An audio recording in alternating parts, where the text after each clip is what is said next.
night of my company's launch party, I wore a dress I'd bought 6 months earlier and kept in the back of my closet like a secret I was saving. It was navy blue, simple cut, the kind of thing that doesn't ask for attention but gets it anyway. I remember standing in the bathroom of the event space, a converted warehouse in the South Loop that I'd rented and spent 3 weekends helping transform, and thinking, this is it. This is the night everything I've been building finally has a name. Lark & Co. My company. My name on the wall in brushed gold letters. I personally approved twice, because the first sample was 2 millimeters off center, and I noticed.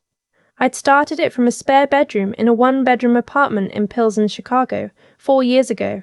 I was 28. I had $11,000 in savings, a freelance client list, and my mother's voice in my head saying, Mija, be careful, every time I told her the plan.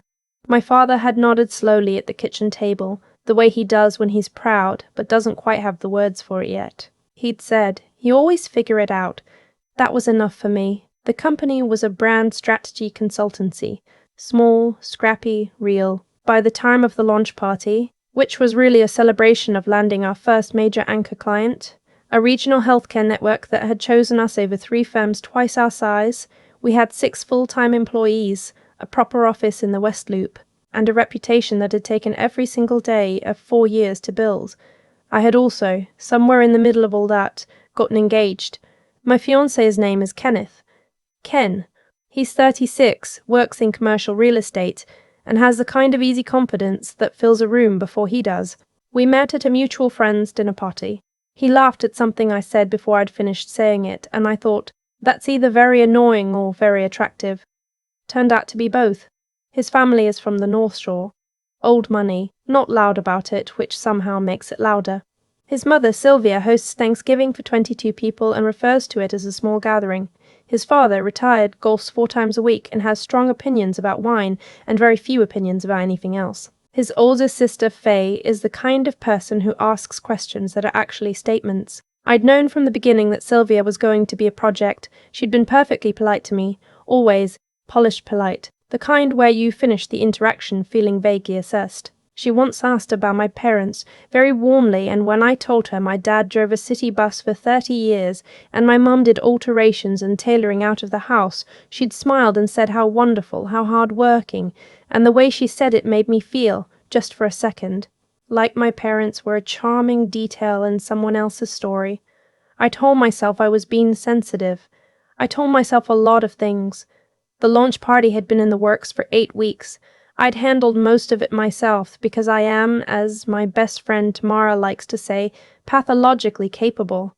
I'd booked the venue, approved the catering, chosen the florals, built the guest list. The guest list had 2 clear groups, my people, clients, colleagues, employees, friends, and my family, and Ken's people, whom he'd asked to invite because he wanted to celebrate with them. And I'd said yes because I loved him, and because I believed, genuinely, that this night was big enough for everyone. My parents were coming. My mother had bought a new blouse. My father had gotten a haircut and pressed his good slacks. When I told my mom what the party was for, she'd cried a little, and then immediately apologized for crying, and I'd had to sit down on her couch and just hold her hand for a minute. They were seated at table 3. I know the exact moment I found out, because I was mid-sentence with one of my clients near the bar when I looked across the room and saw them standing at the entrance, my father holding his coat, my mother with her small clutch purse, both of them looking at a staff member who was checking names against a list. They looked fine, perfectly fine, but there was something in my father's posture, a particular stillness he gets when he doesn't want to make a fuss. I excused myself. Table 3 was near the back left of the room, partially behind a structural column next to the catering station. It seated 8. The other 6 people at table 3 were a junior associate from Ken's real estate office, 2 people I didn't recognize, and 3 names I'd never seen on any version of the guest list I'd approved. The host table, table 1, the large round at the center with the best sight line to the small stage where I'd be speaking later, had been rearranged. I had originally put my parents at table 1. Sylvia was at table 1. Faye was at table 1. Ken's uncle, his 2 cousins, and 4 people from his family's social circle were at table 1. I stood very still for a moment. Then I went to find Ken. He was near the drinks, talking to his college roommate, relaxed and happy in the way he gets at parties, tie slightly loosened already. When he saw my face, his smile adjusted. Not disappeared. Adjusted, the way it does when he's about to manage something. "Hey," he said. "You look incredible." "My parents are at table 3, I said. "I know," he said. "My mom made some adjustments to the seating. I was going to tell you, the timing, Ken. She thought it made more sense to have the family together, for photos and everything." "My parents are my family," I said. He glanced around, very briefly, the way people do when they don't want a conversation to become a scene. "Babe, it's just seating. It doesn't mean anything." I looked at him for a long moment. "Okay," I said. I walked back toward the entrance. My mother was smiling at something the staff member had said. My father saw me coming and straightened slightly, and I hugged him first, and then my mom, and I said, "You both look wonderful," because they did, because they always do. Because they are the two most dignified people I have ever known, and they have spent their entire lives making sure I never had to feel small. I walked them to table 3 myself. I pulled up my mother's chair. I told them the salmon was excellent, that I'd tasted it at the walkthrough. My father patted my hand and said, "Go do your thing, we're fine." My mother said, "We're so proud of you." Said it so easily, like breathing. I smiled and walked away. And then I stood in the hallway next to the coat check for approximately 90 seconds and felt something solidify in my chest. Not anger exactly, more like clarity. The kind that comes when you finally stop wondering if you've been reading a situation wrong and accept that you've been reading it correctly all along. I took out my phone. I had a folder in my email. I'd had it for about 3 weeks, since a conversation with my attorney that I'd initiated for unrelated reasons, and then, somewhere in the middle of discussing the company's shareholder structure, had shifted into a different kind of conversation, the kind where you ask hypothetical questions that aren't really hypothetical. I put my phone back in my pocket. I went and talked to clients. I laughed at the right moments. I complimented the catering manager. I checked in on my employees, who were scattered through the crowd being wonderful and professional. I looked across the room at table 1 and watched Sylvia hold court, gesturing at the brushed gold lettering on the wall with a kind of proprietary ease that made something in my stomach go cold. At some point I passed Faye near the floral arrangement by the bar. She looked at me with that particular bright-eyed expression she gets when she's about to say something that's half compliment, half verdict. "This is wonderful," she said. "Really impressive what you've pulled together. I have to say, I wasn't sure a consultancy this size could land a client like Meridian Health. Ken's so happy for you." Ken's so happy for you. Not we're so happy for you. Not we're so happy for you. Not you must be so proud. Ken's happiness, reported back to me like a grade. "Thank you," I said. "Excuse me.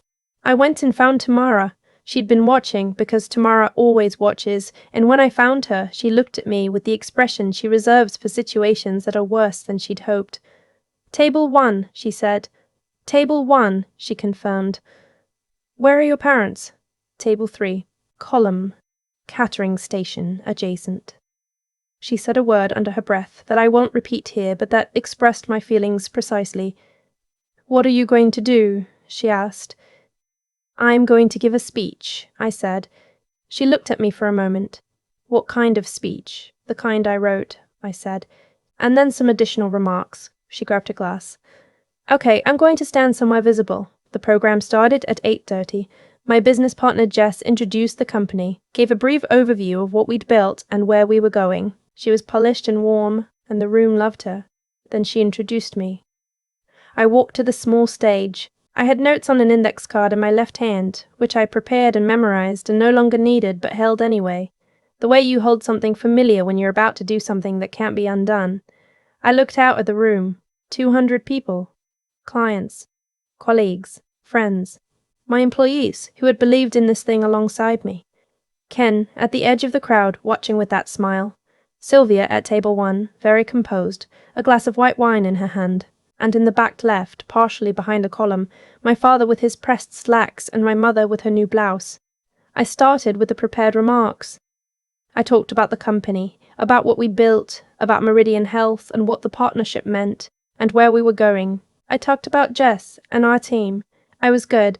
I'm always good at this part. I know how to hold a room. And then I paused, set the index card down on the podium, let the room settle.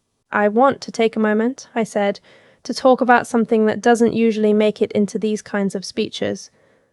The room was quiet in that particular way. That means everyone is paying attention. I started this company in a spare bedroom with $11,000 and a lot of my mother's cooking keeping me going. Literally, she used to drop food off on Sundays because she knew I was forgetting to eat. A small laugh moved through the crowd. My father drove a CTA bus for 30 years. 30 years. He never missed a shift I can remember. He worked every holiday, every bad weather day, every day when he probably would have rather been somewhere else because he had a family to take care of, and that was simply what you did. The room was very quiet now. My parents are here tonight. They're in the back. I'd point, but my dad would be embarrassed. Another small laugh. My father's head tilted slightly. My mother's hand went to her mouth. Everything in this company, every client, every pitch, every decision I didn't back down from, has their fingerprints on it. Not because they were in the room, but because of what they put in me before I ever walked into a room like this. I let that sit. I want them at my table, I said. Tonight and every night. I looked directly at the event manager, who I'd quietly spoken to 6 minutes before the program started. He was already moving. 2 chairs being settled into place at the stage-adjacent table I designated as my primary host table. Not table 1, not the one Sylvia had arranged, but a smaller table closer to the stage that had been reserved for a purpose exactly like this one. Mom. Dad. Will you please come up? There was applause. Real applause, the kind that starts in one place and spreads because it's genuine. I watched my father stand first, straighten his jacket, offer his hand to my mother. I watched them walk through the room. My mother was smiling the way she does when she's trying very hard not to cry. My father had his chin up. I came down from the stage and hugged them both. My mother whispered something in my ear. My father patted my back 3 times, which is the most he does, and which means everything. When I looked up, I looked at Ken first. His expression was complicated. Not angry. Something quieter than anger. He knew, I think, that something had shifted, and he was still deciding what to do with that information. I looked at Sylvia second. She was very still. Her wine glass was in her hand, and she was wearing a smile that didn't reach anything. The party continued. It was a good party. The food was excellent. The conversations were real. My team was happy. Tamara materialized at my elbow at intervals with the exact right thing to say, and then disappeared again. My parents stayed at my table for the rest of the evening. My father talked to one of my clients for 45 minutes about infrastructure and the city, and the client told me later he was fascinating. I didn't speak to Sylvia again that night. I did speak to Ken. Briefly, near the end, when the crowd had thinned and the staff were beginning to clear. That was a choice, he said. Yes, I said. My mother changed the seating at my event, I said, without asking me, and put my parents behind a column. He was quiet.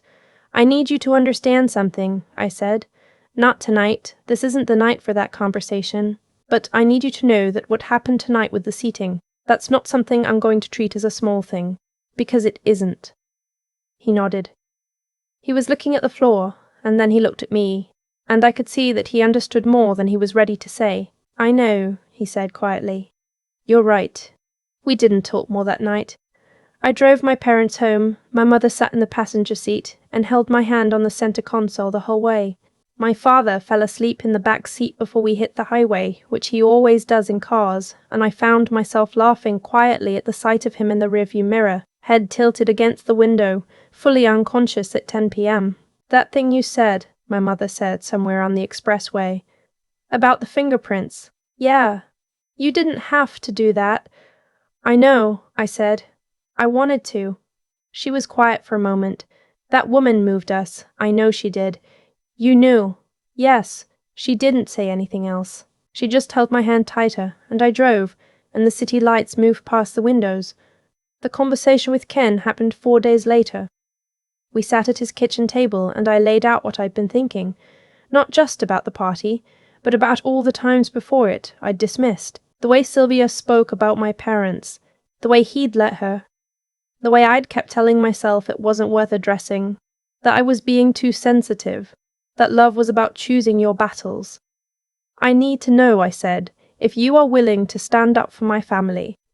Not in a dramatic way, in the basic ordinary way that means when someone disrespects them, you say something, even if it's your mother. He was quiet for a long time. I hear you, he said, and I think, honestly, I've been taking the easy way out for a while. You have. I'm sorry, he said. I mean that. I believed him. That's the complicated part. I believed him, and it didn't immediately fix anything, and we both knew it. What came next wasn't a clean resolution. It was work. The kind you do with your eyes open. We're still doing it. I won't pretend the conversation fixed us overnight, or that Sylvia became a different person. She hasn't. But Ken has started.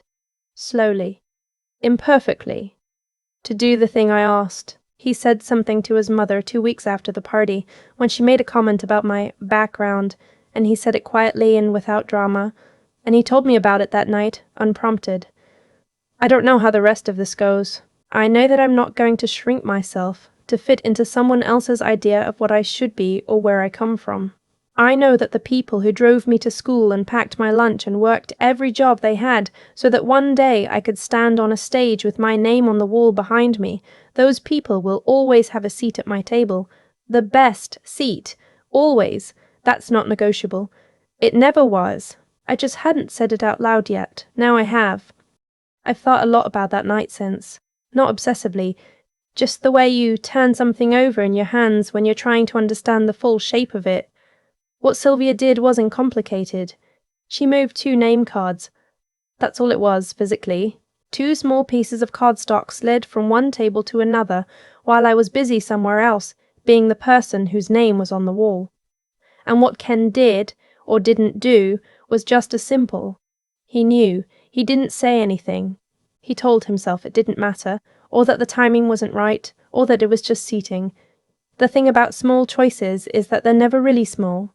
Every time you let something slide because it's easier, you're making a choice about what you're willing to accept. Every time you stay quiet when someone you love is being diminished, you're casting a vote for the person doing the diminishing. That's just how it works. Not as punishment, not as cosmic consequence. Just as the plain, ordinary logic of how people show you who they are and what they believe when they think the stakes are low enough that it doesn't count. The stakes always count. My father drove a city bus for 30 years. He got up before sunrise on days I can't imagine, in weather that would make most people call in sick, and he did his job because that was what he'd decided he was going to do. There's a kind of intelligence in that. Not the kind that gets praised in boardrooms, but the kind that actually builds a life. The kind that understands that your word, your presence, your follow-through is the only real currency you have. He taught me that without ever sitting me down and teaching me anything. He just lived it, and I watched. My mother made things fit. That was her particular genius. Not just the alterations she did for other people's clothes, but the way she made every situation workable. Never dramatic, never self-pitying, just steady. You don't grow up watching someone be that steady without it getting into you somewhere. When I stood at that podium and said what I said, I wasn't being brave. I want to be honest about that. I was doing the thing that had become impossible not to do. I had spent years building something real, and the people who had made me capable of building it were sitting behind a column because someone had decided they didn't fit the aesthetic. That's not something you absorb quietly, not when you've been paying attention to what things actually cost. The part I keep coming back to is Ken's face when I looked at him from the stage. Not angry, not surprised even, something quieter, like recognition, like he'd known something was off and had been hoping it would resolve itself without requiring anything from him. It doesn't work that way. The things that matter require you. They require you to show up, to say the uncomfortable thing, to choose the person you love over the comfort of keeping the peace. That's not a grand gesture. It's just Tuesday. It's just the ordinary, daily work of being someone worth being. I'm still doing that work. So is Ken, to his credit. We're not where I want us to be, but we're moving. And he's moving because he chose to, not because I forced him. That distinction matters. What I know for certain is this. I am my parents' daughter in every way that counts. I have their work ethic in my hands, their stubbornness in my spine, and their dignity in the part of me that knew, even before I picked up that microphone, exactly what I was going to do. That's not something anyone gets to move to a back table.